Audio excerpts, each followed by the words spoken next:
അപ്പൊ നമുക്ക് ആരംഭിക്കാം. ആണോ?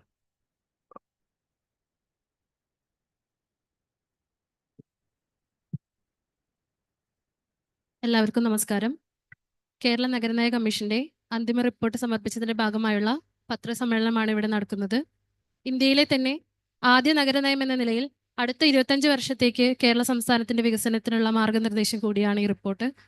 15 മാസത്തോളം നീണ്ട ഗൗരവമായ പഠനത്തിനു ശേഷം ദേശീയ അന്തർദേശീയ തലങ്ങളിൽ നിന്നുള്ള വിവിധ വിദഗ്ധരുടെ നേതൃത്വത്തിൽ തയ്യാറാക്കിയ റിപ്പോർട്ട് അല്പസമയം മുമ്പ് ബഹുമാനപ്പെട്ട മുഖ്യമന്ത്രിക്ക് സമർപ്പിച്ചു.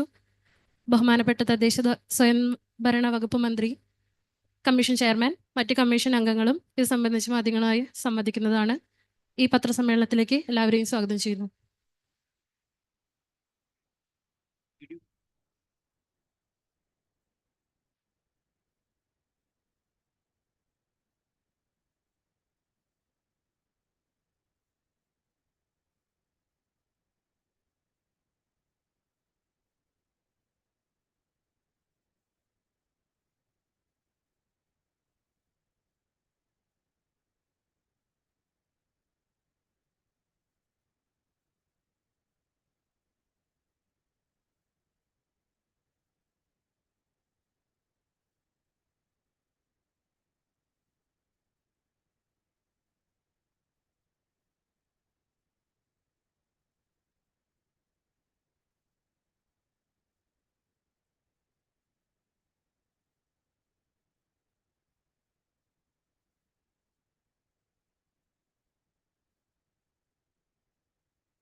ഈ പത്രസമ്മേളനത്തിൽ എന്നോടൊപ്പം ഉള്ളത് കേരള അർബൻ പോളിസി കമ്മീഷന്റെ ചെയർമാൻ പ്രൊഫസർ സതീഷ് കുമാർ, ബഹുമാന്യരായിട്ടുള്ള അംഗങ്ങൾ എന്നിവരെല്ലാമാണ് ഈ പത്രസമ്മേളനത്തിലുള്ളത്. അവരുടെ വിശദമായിട്ടുള്ള വിവരങ്ങളെല്ലാം നിങ്ങൾക്ക് പ്രസ് റിലീസ് തരുന്നുണ്ട് ഓരോരുത്തരെ കുറിച്ചും. അർബൻ പോളിസി കമ്മീഷന്റെ റിപ്പോർട്ട് മുഖ്യമന്ത്രിക്ക് ഇപ്പോൾ കൈമാറി. അതിനെക്കുറിച്ച് വിശദീകരിക്കാനാണ് പ്രധാനമായിട്ടും ഈ പത്രസമ്മേളനം. അതിനു മുമ്പ് ഒരു കാര്യം കൂടി പറയാൻ ആഗ്രഹിക്കുന്നു. ഇന്ന് തദ്ദേശ സ്വയംഭരണ വകുപ്പിനെ സംബന്ധിച്ച് വളരെ പ്രാധാന്യമുള്ളൊരു ദിവസമാണ്. 2 പ്രധാനപ്പെട്ട ചരിത്രപരമായ നേട്ടങ്ങൾ കൈവരിക്കാൻ കഴിഞ്ഞൊരു ദിവസമാണ്.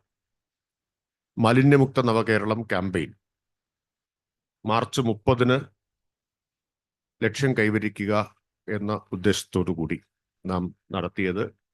ഇന്ന് ആ ക്യാമ്പയിൻ്റെ ഒരു പ്രധാനപ്പെട്ട ഘട്ടം ഇന്ന് പൂർത്തിയായി.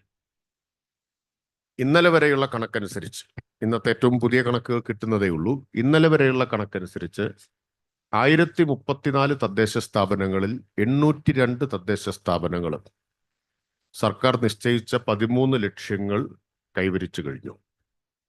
ഇന്ന് കുറച്ചുകൂടി തദ്ദേശ സ്ഥാപനങ്ങൾ ആ ലക്ഷ്യത്തിലേക്ക് എത്തും എന്നാണ് പ്രതീക്ഷിക്കുന്നത്. ഇപ്പോൾ വളരെ കുറച്ച് തദ്ദേശ സ്ഥാപനങ്ങൾ മാത്രമായിരിക്കും ലക്ഷ്യത്തിന് പിന്നിലുള്ളത്. 13 മാനദണ്ഡങ്ങൾ നിശ്ചയിച്ചിരുന്നു.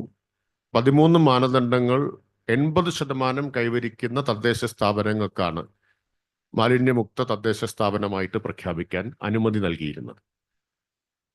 അപ്പം അങ്ങനെ 802 ഇന്നലെ വരെ മാർച്ച് 29 വരെ ഈ ലക്ഷ്യം കൈവരിച്ചിട്ടുണ്ട്.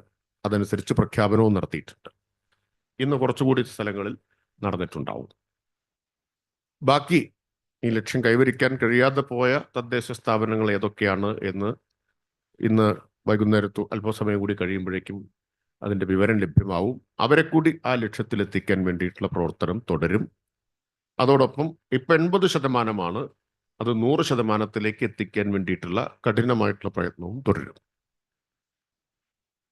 വാതിൽപ്പടി പാഴ്വസ്തു ശേഖരണം 96% നമുക്ക് എത്തിക്കാൻ കഴിഞ്ഞു. ക്യാമ്പയിൻ തുടങ്ങുന്നതിന് മുമ്പ് 47% ഇപ്പൊ കേരളത്തിലെ 96% വീടുകളിൽ നിന്നും സ്ഥാപനങ്ങളിൽ നിന്നും വാതിൽപ്പടി പാഴ്വസ്തു ശേഖരണം നടക്കുന്നുണ്ട്. ഇത് നമ്മൾ ഓൺലൈനായിട്ട് മോണിറ്റർ ചെയ്യാവുന്നതാണ്. ഹരിതമിത്രം ആപ്ലിക്കേഷൻ ഉള്ളത് കൊണ്ട്. അതനുസരിച്ച് 89,56,709 വീടുകളിൽ നിന്നും 85,87,815 സ്ഥാപനങ്ങളിൽ നിന്നും നമുക്ക് വാതിൽപ്പടി ശേഖരണം നടത്താൻ കഴിയുന്നുണ്ട്. ബാക്കി എല്ലാ വിശദാംശങ്ങളും ഞാനിപ്പോൾ പറയുന്നില്ല. വളരെ അഭിമാനകരമായിട്ടുള്ള ഒരു നേട്ടമാണ് മഹാഭൂരിപക്ഷം തദ്ദേശ സ്ഥാപനങ്ങൾക്കും കൈവരിക്കാൻ കഴിഞ്ഞിട്ടുള്ളത്. വിശദമായിട്ടുള്ള റിലീസ് പിന്നീട് നൽകുന്നതാണ്. ആമുഖമായി ഇന്നത്തെ ദിവസമായതുകൊണ്ട് അതുകൂടി പറഞ്ഞ് തുടങ്ങാം എന്ന് കരുതുന്നു. അർബൻ പോളിസി കമ്മീഷനെ സംസ്ഥാന ഗവൺമെന്റ് രൂപീകരിച്ചത് 2023 ഡിസംബറിലാണ്. കേരളം അതിവേഗത്തിൽ നഗരവൽക്കരിക്കപ്പെട്ടുകൊണ്ടിരിക്കുന്ന ഒരു സംസ്ഥാനമാണ് എന്ന സവിശേഷത കണക്കിലെടുത്തുകൊണ്ട് ആ നഗരവൽക്കരണത്തിൻ്റെ വെല്ലുവിളികളെ അഭിസംബോധന ചെയ്യാനും അത് തുറന്നു തരുന്ന അവസരങ്ങൾ ഉപയോഗിക്കാനും ഉതകുന്ന സമഗ്രമായൊരു നയം ഉണ്ടാവണം എന്ന കാഴ്ചപ്പാടിൻ്റെ അടിസ്ഥാനത്തിലാണ് കമ്മീഷൻ രൂപീകരിച്ചത്. ഇന്ത്യയിൽ ആദ്യമായിട്ടായിരുന്നു ഒരു സംസ്ഥാന സർക്കാർ അത്തരമൊരു കമ്മീഷന് രൂപം കൊടുക്കുന്നത്. ആ കമ്മീഷൻ ഇപ്പോൾ 15 മാസത്തെ പ്രവർത്തനത്തിനൊടുവിൽ അതിൻ്റെ അന്തിമ റിപ്പോർട്ട് സമർപ്പിച്ചിരിക്കുകയാണ്. അതും ഇന്ത്യയിൽ ആദ്യമാണ്. അപ്പോൾ ഒരിക്കൽ കൂടി കേരളം രാജ്യത്തിന് മാതൃക കാണിക്കുകയാണ്. നഗരവൽക്കരണത്തിൻ്റെ വെല്ലുവിളികളെ അഭിസംബോധന ചെയ്യാനും അത് തുറന്നു തരുന്ന സാധ്യതകളെ ഉപയോഗിക്കാനും കഴിയുന്ന അടുത്ത 25 വർഷത്തെ കേരളത്തിൻ്റെ വികസനം കൂടി മുന്നിൽ കണ്ടുകൊണ്ടുള്ള ഒരു സമഗ്ര നയത്തിൻ്റെ ചട്ടക്കൂട് ഇപ്പോൾ ആയിക്കഴിഞ്ഞിരിക്കുകയാണ്. ഇനി ഇത് ഗവൺമെന്റ് ചർച്ച ചെയ്ത് അംഗീകരിക്കുന്നതോടുകൂടി നയം ഔപചാരികമായി നിലവിൽ വരും. ചില കണക്കുകൾ അനുസരിച്ച് കേരളത്തിൽ ഇപ്പോൾ തന്നെ ഏതാണ്ട് 65%-67% ആളുകൾ നഗരവാസികളാണ്. പലതരത്തിലുള്ള കണക്കുകളുണ്ട്. 2050 ആവുമ്പോഴേക്ക് 80% നഗര ജനസംഖ്യയാവും എന്ന കണക്കുണ്ട്. 10 വർഷത്തിനകം 95% നഗര ജനസംഖ്യയാവും എന്ന വേറൊരു കണക്കുണ്ട്. പക്ഷെ ഒരു കാര്യത്തിൽ സംശയമില്ല, അതിവേഗത്തിൽ കേരളം നഗരവൽക്കരിക്കപ്പെട്ടുകൊണ്ടിരിക്കുകയാണ്. കേരളത്തിൻ്റെ നഗരവൽക്കരണത്തിന് ചില സവിശേഷതകളുണ്ട്. മറ്റ് പല സ്ഥലങ്ങളിലെയും പോലെ ഗ്രാമങ്ങളിൽ നിന്നുള്ള കുടിയേറ്റമല്ല നഗരങ്ങളിലേക്ക്. നഗരം വ്യാപിക്കുകയാണ് ചെയ്യുന്നത്. നഗര-ഗ്രാമ വ്യത്യാസം ഇല്ലാതാവുന്നു എന്നതാണ്. ഇപ്പൊ കേരളത്തിൻ്റെ ഈ തനത് സവിശേഷതകളെല്ലാം കണക്കിലെടുത്തുകൊണ്ട് ഉള്ള ഒരു നയമാണ് നമ്മൾ ആവിഷ്കരിക്കണം എന്നുദ്ദേശിച്ചത്. ഇപ്പൊ കമ്മീഷൻ എല്ലാ 14 ജില്ലകളിലുമായി സ്റ്റേക്ക് ഹോൾഡേഴ്സിനെ കണ്ട് വിശദമായിട്ടുള്ള ചർച്ചകൾ നടത്തിയിരുന്നു. 33 ഷോർട്ട് സ്റ്റഡീസ് കമ്മീഷന്റെ നേതൃത്വത്തിൽ നടക്കുകയുണ്ടായി. 53 സ്റ്റേക്ക് ഹോൾഡർ മീറ്റിംഗ്സ് 14 ജില്ലകളിലുമായിട്ട് നടക്കുകയുണ്ടായി. 2500 പേരുമായി കമ്മീഷൻ ഇന്ററാക്ട് ചെയ്തു. എത്ര വിശാലമായിട്ടുള്ള കൺസൾട്ടേഷൻസ്, കൂടിയാലോചനകൾ നടന്നു എന്ന് തെളിയിക്കുന്നതാണ്. കുറച്ച് വിദഗ്ധർ ഒരിടത്ത് കൂടിയിരുന്ന് ചർച്ച ചെയ്ത് തീരുമാനിക്കുകയല്ല ചെയ്തത്. ഇവർ കേരളം മുഴുവൻ സഞ്ചരിച്ചു. ബന്ധപ്പെട്ട എല്ലാ ആളുകളുമായും സംസാരിക്കുകയുണ്ടായി. അതിൽ നഗരസഭാ ചെയർമാൻമാരുണ്ട്, അതുപോലെ തന്നെ അവരുടെ സ്റ്റാൻഡിംഗ് കമ്മിറ്റി ചെയർമാൻമാരുണ്ട്, പിന്നെ മുനിസിപ്പൽ ഉദ്യോഗസ്ഥരുണ്ട്, NGOs ഉണ്ട്, റെസിഡൻസ് അസോസിയേഷനുകളുമായിട്ട് ചർച്ച ചെയ്തിട്ടുണ്ട്, അഡ്വക്കസി ഗ്രൂപ്പ്സുമായിട്ട് ചർച്ച ചെയ്തിട്ടുണ്ട്, ട്രേഡ് യൂണിയൻസുമായിട്ടും വിദ്യാർത്ഥികളുടെ ഗ്രൂപ്പുകളുമായും മഹിളാ സംഘടനകളുമായും അതിഥി തൊഴിലാളികളുമായും അസംഘടിത മേഖലയിലെ തൊഴിലാളികളുമായും യുവജനങ്ങളുമായും എല്ലാം ഗിഗ് വർക്കേഴ്സുമായിട്ടും ഒക്കെ ഈ കൺസൾട്ടേഷൻസ് നടന്നിട്ടുണ്ട്.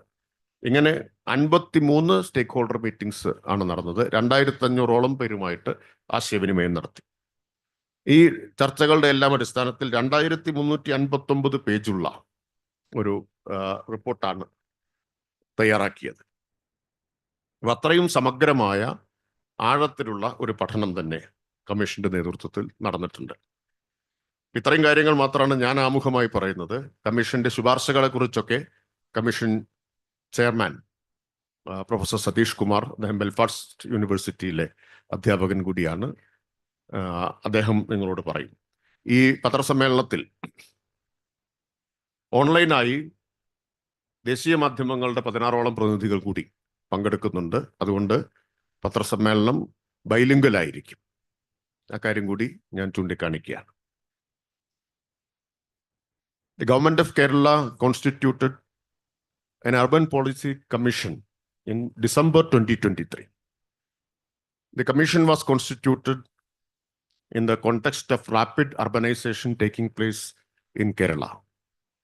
The government wanted to address the challenges of this rapid urbanization, and we see this as a challenge as well as an opportunity. The commission was chaired by Professor Satish Kumar of Belfast University, and members of the commission were experts in various fields. All of them are renowned academicians and experts from within the country and outside. The commission conducted 33 studies, 53 stakeholder meetings, covering all the 14 districts of Kerala, and they had wide range of consultations with the cross-section of our society. More than 2,500 representatives of various organizations were consulted. Commission had submitted an interim report. Interim recommendations were submitted in December 2024. Some major recommendations have already been found place in recent budget, state budget, including introduction of municipal bonds and constitution of metropolitan planning committees for cities like Trivandrum, Cochin, and Calicut.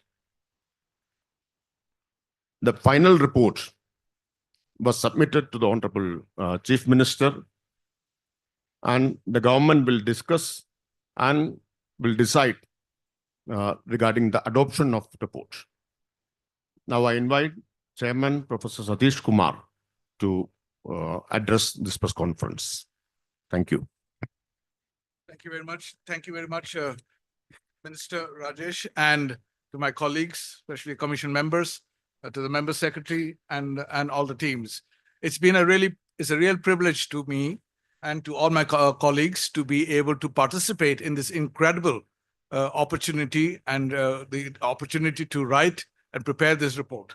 It has been a challenge because we had a deadline to submit by the 31st of March. And at the same time, we had to start from a scratch. There was no such report produced in the state of Kerala, except for some outlines. So what we wanted to do was to make it a comprehensive report. So in this connection, we came with two very specific sort of ideas. One was to see how we can get the data to really assess the transformation, urban transformation taking place in Kerala. And for that, because we did not have any Registrar General's Census of India sort of opportunities, we decided we look at population projections to see how the urban growth is taking place. So urban growth was basically assessed estimated through population projections.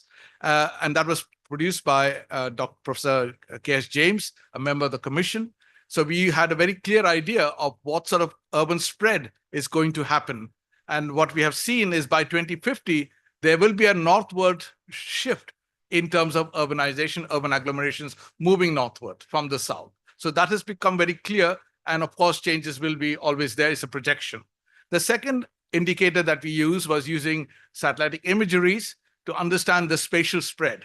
And thanks to Professor Krishnamurthy, who has helped us to prepare maps to look at the spatial spread, the urban sprawl from the coastal areas to the midland areas.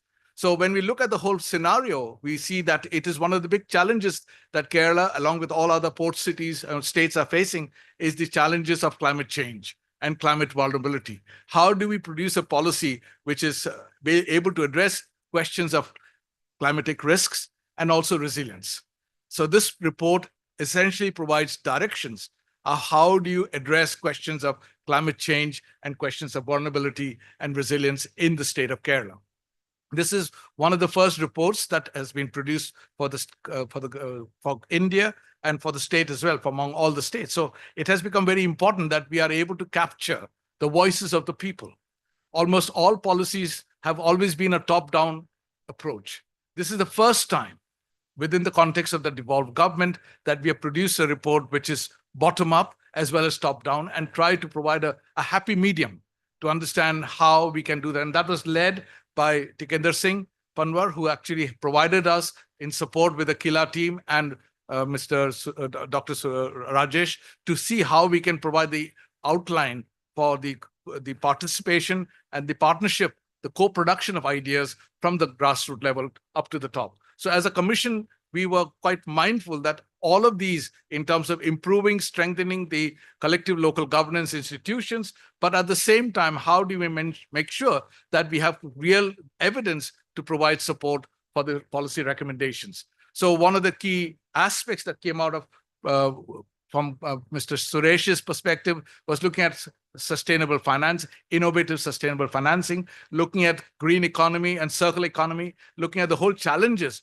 of reducing carbon footprint for the urban centers in Kerala. So those are some of the key ideas which came out. How do you look at heritage? But people and heritage are very important. How are we able to preserve and conserve heritage? Because there are demands. So we were proposing to integrate tourism with heritage and culture in a much more organized manner, much more integrated manner, so that we can provide the basis for local economic development to emerge. And that was led by Dr. Narayanan, looking at the ideas of local economic development. How do you provide the ecosystem?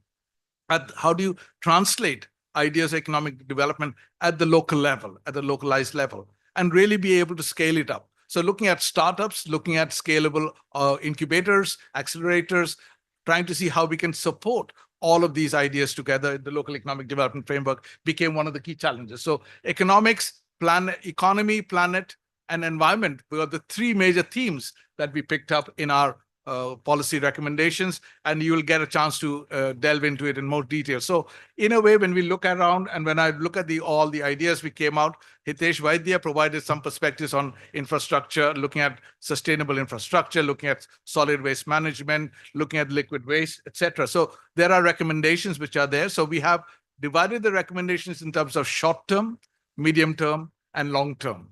So the idea is that how can we have a very calibrated approach to the urban policy so that it can really transform and help to transform the lives of the people. So ultimately, it's about prosperity. How do we ensure that the prosperity of the people are kept right in the center? How do we ensure that there is enough transparency in terms of our decision-making? So how to make decision-making in terms of urban decision-making as close to the people as possible. And that is one of the key recommendations, that we need to strengthen our institutional structures. We need to strengthen the democratic processes. At the same time, we need to bring people together to participate in this journey, because in the next 50 years, there's going to be so much changes. There's going to be huge changes in the landscape, not just for Kerala, across the world. And we need to be really mindful about the transformation that is already in place and how we can make things happen. So in a way, we looked at, as I said, the contributions from Hitesh Vaidya, from Janaki Nair, from Professor K.T. Ravindran, who looked at the habitat, particularly looking at how do we manage our built environment in terms of housing structures, in terms of maintaining, sustaining a vernacular architecture. These are part of an identity of Kerala. We cannot throw that away, and we need to be very careful. How do we balance both the vernacular architecture and the modern architectures that are coming? So these are some of the broad speaking ideas. There are very clear, definite recommendations that are available to all of you, and you are more than welcome to visit it, look at it, and we will be able to support whichever way we can in terms of implementation. The only point that I would like to make towards the conclusion is the IPCC 2025 is all about sustainability and cities. It's all focused around urban areas, about cities, and IPCC, we have been very mindful that Kerala will be able to provide a perspective for IPCC 2025 regarding climate change and cities. And that's, I think this will be the first report coming out of Global South. So Kerala has been, this Urban Policy Commission report is really a model, a prototype for cities, particularly in the Global South, but also for cities around the world, where we have all the vulnerabilities and all the excitement in terms of social development, etc. How do you balance all of them together going up to the next level? So I will stop here because I don't think I should go any further. But thank you very much, Minister, and thank you very much to Member Secretary for providing the support and all the team in terms of making us realize this deadline and target to the Honorable Chief Minister. So thank you very much.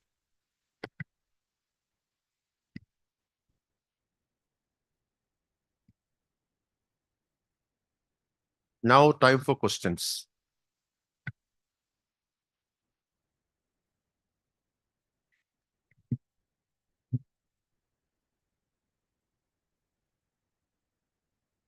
Yes, so one of the big challenges, we have observed some really interesting features in terms of forest areas, that the forest cover, of course, because of the population increase, because of the movement of population, those areas are under threat because we are moving into areas which are forested. But one of the big attributes of Kerala is the fact that it's biodiverse, is a unique biodiversity. So sustaining unique biodiversity is very important. That means it's really important to give some respect to the nature. So maintaining that balance, and we have the spatial planning with Ashok Kumar and others have provided perspectives on spatial planning, how to keep in mind, looking at the whole transformation, the changes that are occurring, that is going to happen in the context of the forested areas. I will ask Professor Krishnamurthy if you'd like to say a few words. Yes, sir. See, for Kerala, state of Kerala, the biodiversity characterization has been done in 2018 by Department of Space and DBT. We have consulted the report. It clearly shows spatially what is the biological richness, what is the fragmentation, and where are the interference which can happen where we do have the infrastructure, that is diversity is less and such things are available. So while discussing in our action plan, we have suggested that what cautions need to be taken to ensure majorly the dialogue of the local self-governments to understand the importance of forests, how to curtail erosion. You may be aware there's the land degradation maps are also available spatially on 1:50,000 scale. So if any forest cover is reduced, how much of sheet erosion, gully erosion, rill erosion will increase, because we have for 10 years in 2 time periods is available. So bringing awareness in the people is most important. That too with the digital data. That's where we suggested digital observatories, not only centralized, but also for the 6 major municipal corporations. So especially training will be given for all the faculty, scientists, and officers. So to have a dialogue with the people, and people has to plan themselves. So people should become the planning process. And that's how the growth, everything comes into the picture. So we have brought people as a fulcrum for planning, giving importance to the local self-governments.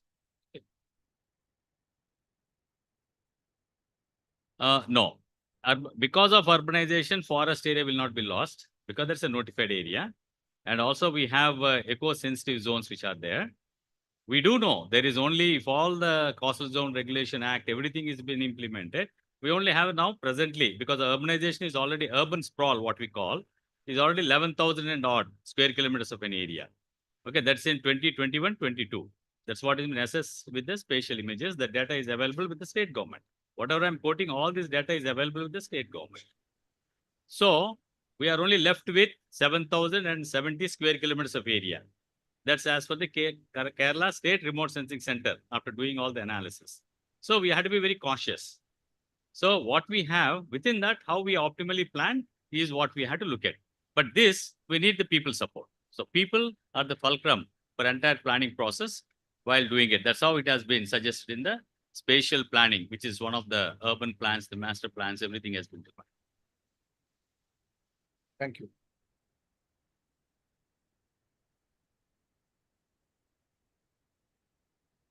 Do you see any kind of drastic change in the role of local bodies in the next like 20, 30 years compared to how it is functioning right now? Do we envisage, you mean to say, Yeah. change in the local bodies? Yeah. I'm sure the institutional change, institutional frameworks have to be strengthened, as I mentioned, and there are recommendations to that effect. I'm going to ask Tikandarji to make a few observations, just say a few words.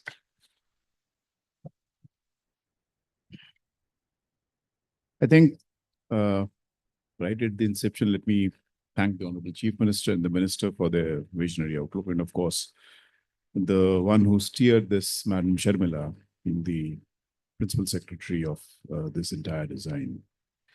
What we are envisioning is that the status quo can't remain. And the entire dynamic process of urbanization, because we've also given projections of how demographic patterns are going to shift. So if there are just 19 clusters that will be holding some 80% or 90% of the population, then 25 years, 30 years down the line, there has to be a completely agile framework for the process of urbanization. And to coin it, it's not governance at the cost of democracy. It's deep-rooted democracy. That is what we have envisioned. So what are the processes and the ways in which we reach out to that? Kerala is already far, far advanced than many other states in the country, but also need far more bulwark and leverage to match the challenges in the current context. And to match, so it has to be dynamic, as I said, but it also has to be preemptive.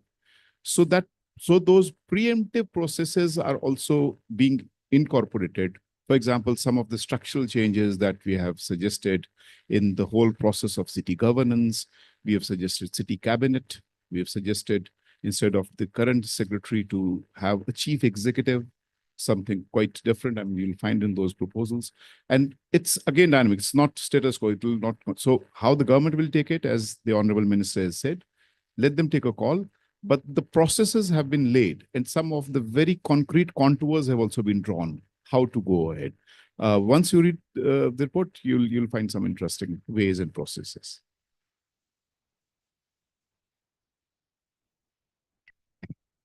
Those who are attending the press conference online can also ask questions.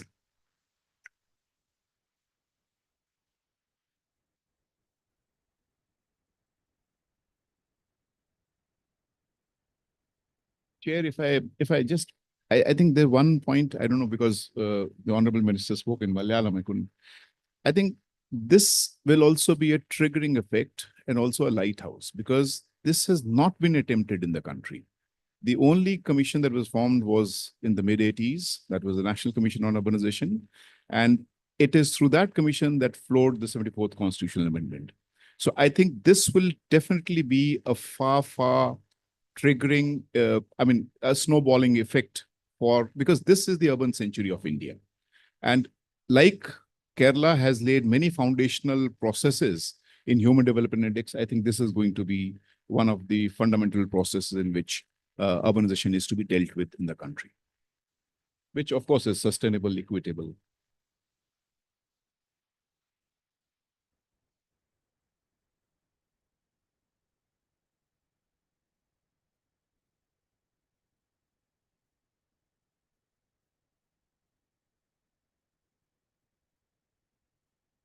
7 of them, and the remaining are done by state government, parastatal bodies and organizations. For example, simple thing like water supply, even though it's one of the very important elements like sewerage, that's all done by Kerala Water Authority, like that. So one of the major shift that we want to see is increasingly over the next 25 years time period, see more and more number of the functions supposed to be done by the local body, which at present is not being done as on 2025, is increasingly brought under the local self-government.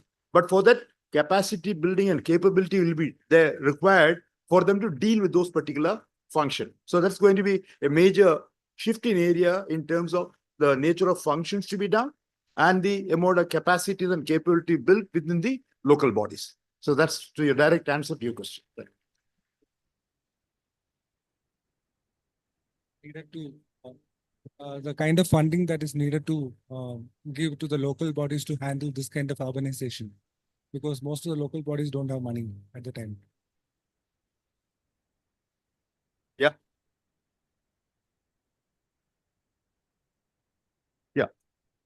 It's an important area. It's an important question that you raised. The innovative and sustainable urban financing pillar has identified the present sources which are now based on the local own resources of mobilization, which are property tax and various things. If that present, if it's going to be of the order of around 35%, keeping in view the work being done in other states which are as high as about 70% as by the RBI report, we are trying to see how the own source of revenues can be enhanced from the present level of 35% to about 70%. That's a very important component. The second major component is how to enhance the financial strength of all the local bodies to stand on their own is a very major one. And that particular thing has been identified through series of initiatives, which are through the tax route as well as the non-tax routes. And if you see the detailed report, those things are identified in this particular one. The next major component is the type of funding that can come from the devolution coming from the Central Finance Commission and the State Finance Commission. And you know, the 16th Finance Commission is going to very shortly come the report, and as well as State Finance Commission. A strong plea has been made to bring increased devolution. You know, at present it was 32% into 42%. How the increased devolution of funds can be brought in for the local body funding. That's going to be a major thrust area that we are brought in over there. If that is, they're all grant related one. The project related funding is another one, which is urban transformation of Amrut 2.0 or Swachh Bharat Mission 2.0 or the Housing for All agenda program. All of them have got a lot of grant money and soft loan schemes there. So therefore, how to enhance from project related funding is another major area which I identified. And all these are not loans. And finally, depending upon the type of capacities that each local body has and the type of vision they have for the development, we are trying to indicate how increasingly low interest rate loans can also be raised. For that, the rating of the municipal bodies becomes an important component. We did that in 2016 for 9 cities. Under the city level rating, we have made a strong plea to make the ratings for not only the 6 municipal corporations, but 20 of the lead municipalities, the city level rating to be also enhanced through right level of interventions to on a fast road. Then the type of loans that can come by institutional bodies, be it HUDCO at the national level or various other institutional finance body, or even availing certain amount of international funding from either from World Bank or ADB and other financial institution. Then other international bodies, how they can bring in over. CSR funding, crowdfunding, and other related options was yet another one.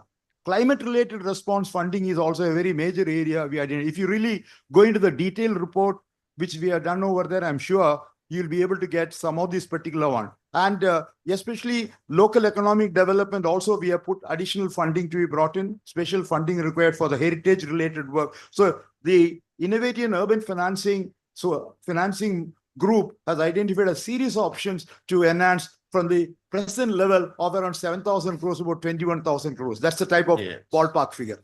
ഇതില് ഈ municipal bond എന്ന ആശയം ഇതിനകം തന്നെ സർക്കാർ സ്വീകരിച്ചു കഴിഞ്ഞതാണ്. കഴിഞ്ഞ ബജറ്റിൽ ഈ കമ്മീഷന്റെ ഇന്ററിം ശുപാർശയുടെ അടിസ്ഥാനത്തിൽ ഉൾപ്പെടുത്തിയിട്ടുള്ള കാര്യമാണ്. I would like that. Namaskaram. I think as a co-chair of this commission, is very privileged to work with esteemed member of the commission. And thanks the minister and chief minister for giving an opportunity. I think I briefly touch upon the issue that you are talking about. One of the major issue, I think, in my viewpoint, that we are trying to do in this commission report, how do we reimagine the role of municipalities and municipal corporation? It is very clear in a 25 years or 50 years or 30 years of timeline, you cannot look at the same municipality, municipal corporation, the role they are playing. They had to change the role. They had to reposition itself in a different form. And we have a large number of international experience, how the city is transforming into a agile economic growth center. And it's been talked about the national urban policy that due course of time, cities should be engines of economic growth. Now, if you look at, as Mr. Suresh said, if you look at the devolution of the functions, only effectively 6 or 7 functions have been devolved.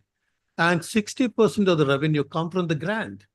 No, you what you call cities can grow when you are depending on a grant.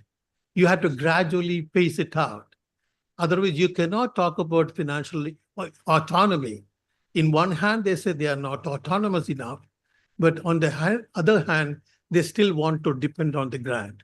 I think that paradigm shift has to take place.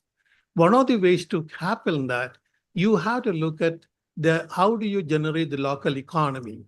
How do you make the cities responsible to design its future, on its own economic future? And if you look at internationally, where I work a large number of time, every city got a vision. They have to really reposition in the times to come. What is the future of the city? What is the competitive edge of the city?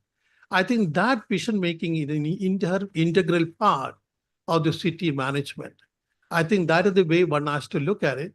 For that, you have to change that grant dependency to develop more resource mobilization within. Whether it's a municipal bond or in climate financing, there are own resource mobilization methodology. One has to take that. I think unless and until we take that position, city cannot be an independent, self-driven economy, local economy. And to me, that paradigm shift is particular.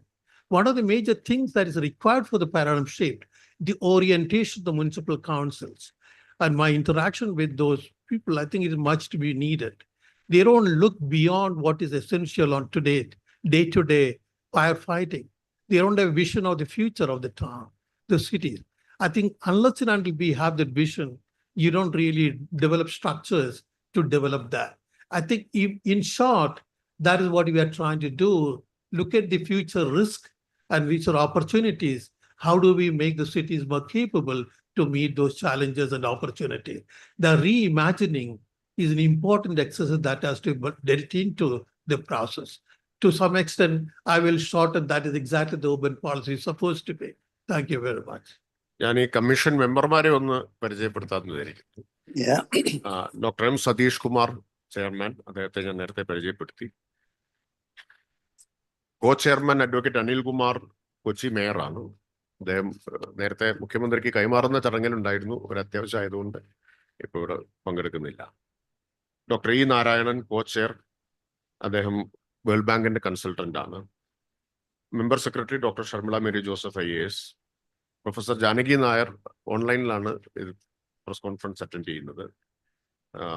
Professor retired Jawaharlal Nehru university, New Delhi. M Krishnadas, chairman of municipal chairpersons chamber, Guruvayur മുനിസിപ്പാലിറ്റിയുടെ ചെയർമാനും കൂടിയാണ്. Professor KS James, അദ്ദേഹം senior visiting scholar, Newcomb institute, Tulane university. അദ്ദേഹത്തെ എല്ലാവർക്കും അറിയായിരിക്കും എന്ന് ഞാൻ വിചാരിക്കുന്നു. നേരത്തെ നാഷണൽ പോപ്പുലേഷൻ ഇൻസ്റ്റിറ്റ്യൂട്ടിന്റെ ഡയറക്ടർ ആയിരുന്നു. മിസ്റ്റർ വി സുരേഷ്, അദ്ദേഹം ഹഡ്കോയുടെ CMD ആയിരുന്നു. ഏറെക്കുറെ എല്ലാവരും മലയാളികളാണ്. മിസ്റ്റർ ഹിതേഷ് വൈദ്യ, അദ്ദേഹം senior urban expert, former director, national institute of urban affairs, New Delhi. അദ്ദേഹം ഓൺലൈനിലാണ് പങ്കെടുക്കുന്നത്. പ്രൊഫസർ ഡോക്ടർ അശോക് കുമാർ, അദ്ദേഹം Professor and Head of Department of Planning, School of Planning and Architecture, New Delhi. Dr. YVN Krishnamurthy. അദ്ദേഹം പ്രൊഫസർ IIT തിരുപ്പതി, അതുപോലെ ISROയിൽ നിന്ന് വിരമിച്ച ശാസ്ത്രജ്ഞനാണ്. Professor KT Raveendran, മലയാളിയാണ്, എല്ലാവർക്കും അറിയാം, academic adviser, RICS school of built environment, Noida. Tikender Singh Panwar, അദ്ദേഹം നഗരകാര്യ വിദഗ്ധനാണ്, ഫോർമർ ഡെപ്യൂട്ടി മേയർ, ഷിംല. ഇത്രയും പേരാണ് ഈ കമ്മീഷനിലെ അംഗങ്ങൾ.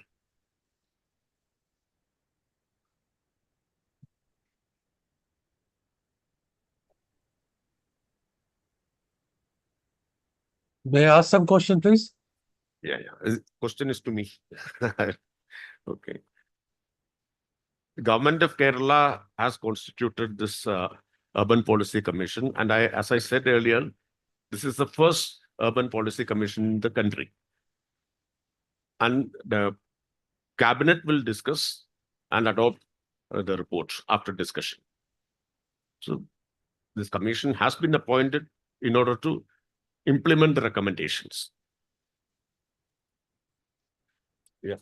I just want to make one comment on record. And because this question arose, so I think that if chair permits me, there has been no interference from the government. No interference. We had full authority, full autonomy to work in the given horizon of the terms of references that were created. I think that acknowledgement in this press conference is the best. One more thing. We have already initiated two of recommendations, municipal bonds and MPC, Metropolitan Planning Committees. Yeah, just to reiterate that we had the mandate to do an independent work, completely autonomous, and to provide recommendations and suggestions which may not appear very popular at one point of time, but to perceive and see how we can provide and evolve an idea about the policies that can really transform the way we. It's not business as usual that we are recommending. We are providing opportunities to go beyond the business as usual perspective.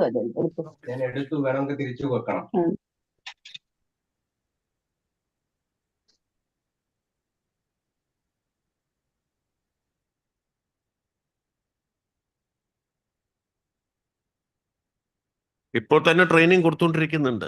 ഹില, Kerala institute of local administration ട്രെയിനിങ്ങിനുള്ള പ്രധാനപ്പെട്ട രാജ്യത്തെ തന്നെ ഒരു premier ഇൻസ്റ്റിറ്റ്യൂഷൻസിൽ ഒന്നാണ്. ഇപ്പോൾ training, ആവശ്യമായ training ഇപ്പോൾ കൊടുക്കുന്നുണ്ട്. മാത്രമല്ല, നമ്മൾ കഴിഞ്ഞ തവണ സെക്രട്ടറിമാർക്ക് IMG പ്രത്യേകമായിട്ടുള്ള ഒരു ട്രെയിനിങ് മൊഡ്യൂൾ തയ്യാറാക്കിയിട്ട് ട്രെയിനിങ് കൊടുക്കുകയുണ്ടായി. അത് തുടർച്ചയായിട്ട് നടത്തിക്കൊണ്ടിരിക്കുന്നതാണ്. Sir, we have a question online from Mr. Mukherjee. Just the question is how the report proposes to balance the growth of agricultural land and urban sprawl. Yeah. So yes, we deliberated quite a significant amount, especially in our first pillar on spatial planning, looking at the challenges that we have. As we said, the urban sprawl is going towards the midland, the challenges of sustaining agriculture, where people are moving more into the service industry. So that is a phenomena which is global, but also quite specific to Kerala as well. So sustaining agricultural lands, how far they will be viable, how far they'll be productive, we have to eat. I always say this as an example, that we have the river, the sea on one side and the mountains on the other side. We are squeezed in between, but we have a very limited 128 kilometers of land, which can be utilized for all the purposes that we have as humans, as inhabitants. So how do we make sure that we are able to use resources more productively? More importantly, how can we reduce the ecological footprint of the urban Kerala, urban rural Kerala? And that's really important. How can we ensure the resources are utilized from within the state as well as within the region, so that everyone has an opportunity to become part of that prosperity drive that we are promoting from the Commission's perspective? So yes, the challenges of food security is always going to increase with climate change. But at the same time, it's very important to see how we can manage and organize our institutions to meet the challenge. I'll ask Professor KT Ravindran to say a few words. Thank you. That's a wonderful question. It's a very important, very critical question. Because if you talk about the future, if you have no food security, no water security, and no energy security, we are not going anywhere as a state. So it's very important that we should recapture the lost agricultural land, because of uncontrolled expansion of our cities. Lot of the areas which are under agriculture has now come into housing. And it is also happens that these agricultural lands are lying in low-lying areas. Many of them are in the watershed of rivers. So it's very important that we first map these watersheds and ensure that there is a policy to move the people who are occupying these areas over a period of time to dry, safer land, because they are the first lands which go underwater if there is a flood. So it is a strategy which actually should solve many problems together. That's one thing. The second thing is that we can also think in terms of very active promotion of urban agriculture. Right now, we are looking at the cities as a separate entity and countryside as a separate entity. And I think that viewpoint needs to change, particularly from the perspective of Kerala, where urban-rural continuum is the phenomenon that we see in Kerala. And I think we need to respect that phenomenon and bring bit of the agriculture into the cities and take controlled growth in the peripheries, protecting the agricultural fields. And this would actually result in planning for higher densities in more limited parcels of land. Because watershed, if you mark off the watershed areas, if you look at the area which may go underwater from sea level rise, if you look at large tracts of land which is going into urban infrastructure, or all the sacred landscapes that we have that we need to protect from the cultural heritage perspective, if you eliminate all those areas, then what we are left with is a much lower area than we have so far had. That means we'll be salvaging more area towards agriculture and other green activities. So if we are envisaging the next 25 years of change, there are going to be massive disruptions in terms of the climate. We can accept massive disruptions in climate. We can expect massive disruptions from the changes in technology. Changes in technology will change our planning standards. It's going to change the way we are interacting with each other. Very soon, the place of work will almost vanish, and we'll have a much higher level of mix in terms of work and living. So all these changes from technological side, then we also have changes which are happening in the demographic profile of Kerala.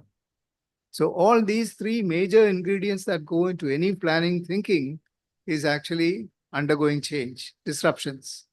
So in that case, the only thing we can make sure is that we remain connected to the ground, we remain connected to nature.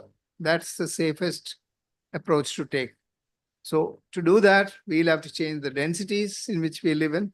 We cannot be having the kind of urban sprawl that we have. We have to consolidate development. We have to densify more. And we have to think in terms of new housing typologies. We may also have to think in terms of new neighborhoods, which will become the agent of the state at the local level for change. Yeah. One very important thing that I would like to state is that it is very often believed that high density means high rise. This is very erroneous from planning perspective. High rise means more density in the utilization of one parcel of land. But when you increase the number of people in a parcel of land, all the provisions that is required, that's 50% of land goes outside the residential function, all those areas will increase. And if you look at the overall density, it remains the same whether you have low rise, high density, or high rise, high density. So what we need to do is to plan for low rise, high density as much as possible In places where it's extremely necessary, we may go here and there, but we have to overall have a perspective. We have to remove this erroneous idea. It's an idea which is not just in Kerala, it's across the country. We have this idea that high rise means high density. High rise is not high density. High rise means the state will be supplementing the developers' benefit in the building by providing all the other urban functions. Housing is not about providing shelter. Housing is about providing a living environment. And that perspective, from that perspective, we need land in relationship to people, number of people, not in the high rise and low rise business. So this is something which we have to rethink completely. If I may add a few more things, Chairman. Yeah. I just add one more thing. I think from this perspective, we are also suggesting a shift in our imagination about how we plan. So far, we've been relying heavily on two-dimensional planning. We have land uses, and land uses are measured in terms of areas, and they're measured against global standards and so on. But whereas what we need to do is to think three-dimensionally, especially in the perspective of climate change. If we don't understand how land profile is laid and how land profile is interfacing with development, we cannot plan for controlling floods. That's a very, very important thing. The moment you come into the third dimension of the land, you start modeling the land, you will find that you have to think three-dimensionally. You cannot just treat them as in colored maps. We'll have to look at a shift from the perspective of just pure urban planning to urban design, where there is three-dimensional imagination that is informing the way we develop, and therefore the quality of life that we provide to citizens can vastly improve when we start planning in three dimensions. Thank you. Thank you. You want to say? I think I will put that perspective in a very simple way. We have 18% of the total area developable in the state, comes to around 7,060 square kilometers. If you take the present density of Kerala, which is one of the highest one, it is 860 people per square kilometer. If you convert them, you need to house nearly 6 million people in due course of time. You're talking about a big number of people to be accommodated, and we have very little area to be accommodated. What kind of urban structure that should take place? As the Professor K.T. said, you have to have a high density. Now, that is what the paradox has to be looked at. What kind of settlement pattern that people like? We all Kerala is like a quarter acre of land and 10 coconut trees. That is how we have been, we grew in that particular environment. I think that mindset has to change. I think that is basically the issue. Thank you. Thank you very much. I just thought to also mention that we had also deliberated on the health, particularly the health systems and health well-being for people of Kerala, particularly from the Commission's point of view. We know that Kerala is a fast aging society, and how are we providing support systems and institutions in place to manage the fast aging society? So those are key challenges that we have been trying to address in the questions of health infrastructure, looking at the importance of integrated healthcare systems, but also understanding the significance of healthcare for the people, particularly in the aging group. The data is very important. We talked about urban observatory. We talked about real-time data, how we can access data, how can we have data-driven health systems, which will also look at the financial burden of individuals in the urban centers as much as in the rural-urban continuum. So these are some of the issues that have come up. I think one important point which is going to become more and more prominent is about mental health in the cities, mental health in urban areas, which have become quite a significant issue. It's an emerging issue, and in the next 50 years, it's still going to become more and more prominent. So what support systems are there to provide support for the mental health challenges faced by the average population in the state? Thank you very much. So we have another 2 questions online. One is from Mr. Abharjito Banerjee. So the question is, have you seen any easy step to manage daily city waste?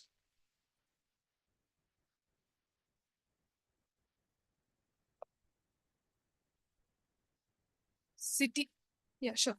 Have you seen any easy step to manage daily city waste? Okay. Yeah. The second question is from Ms. Sakshi. So it's since we are talking about the future and developing sustainable, equitable, and resilient cities, I'm just wondering about the diversity and representation within the commission. Could you please elaborate on the composition of the commission in terms of gender, age, etc.? Yeah, I think the first question I'll indicate, as rightly brought out by the Honorable Minister, waste management collection door to day increasing from 47% to 96% is a phenomenal area one. And the Harit Sena that done the collection component is important, but the thrust area that requires to be done are going to be primarily in the subsequent treatment and disposal of the particular waste. That's an area where an additional thrust is being given for integrated waste management of not only solid, but also liquid in a very large way. And that's been identified in very detail. Solutions have been identified. Many of the treatment units have already come up. The minister has done a major leadership for the cleanliness and hygiene and solid waste management initiatives. That is going to be strengthened in a large way. And on the liquid waste management, it's a very important component. Right or wrong, Kerala has only 4% of its urban area covered by sewerage and solid and STPs. And the remaining are all based on the septic tank as a treatment unit. So that means 96% do not have a sewerage system, excepting for Trivandrum, Guruvayur, and some portion of Kochi. No other city has got sewerage and STP. So that's going to be a major thrust area. How to do the septage treatment to come? One is to expand sewerage and STPs in big cities. Plans are underway, which will come in the next 25 years. Second one is an integrated approach for septage treatment in a large way. That's going to be another major area of thrust area, which is also being addressed. How to go about doing that particular one. Thank you. Now we have to conclude. Yeah, thank you very much for the second question. I just very quickly mention that within the commission, we were very lucky to have one of the outstanding historians, Professor Janki Nair, who also provided a clear perspective, a completely unique perspective on heritage. And Member Secretary herself, Honorable Member Secretary in the commission, has been also very active in terms of the urban finances. So very highly skilled, highly specialized. In addition to that, we could not have done this work without the support of the Kila technical team and the urban fellows. Majority of the urban fellows, I would like to say thank you to women there, and they are all young fellows who have actually contributed enormously for almost more than a year to get this report together. Thank you very much. Please stand up, all the urban fellows. Thank you. Thank you very much.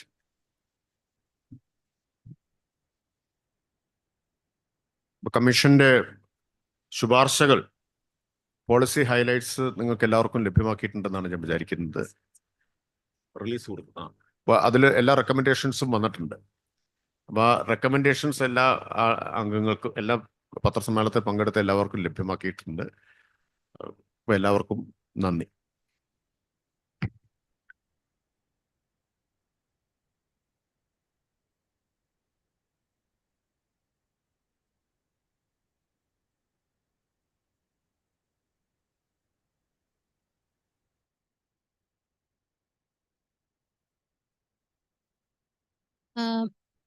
ബഹുമാനപ്പെട്ട മന്ത്രിയോട് commission മെമ്പേഴ്സിന് memento സമർപ്പിക്കാൻ ശ്രമിക്കുന്നു. Doctor Satheesh Kumar.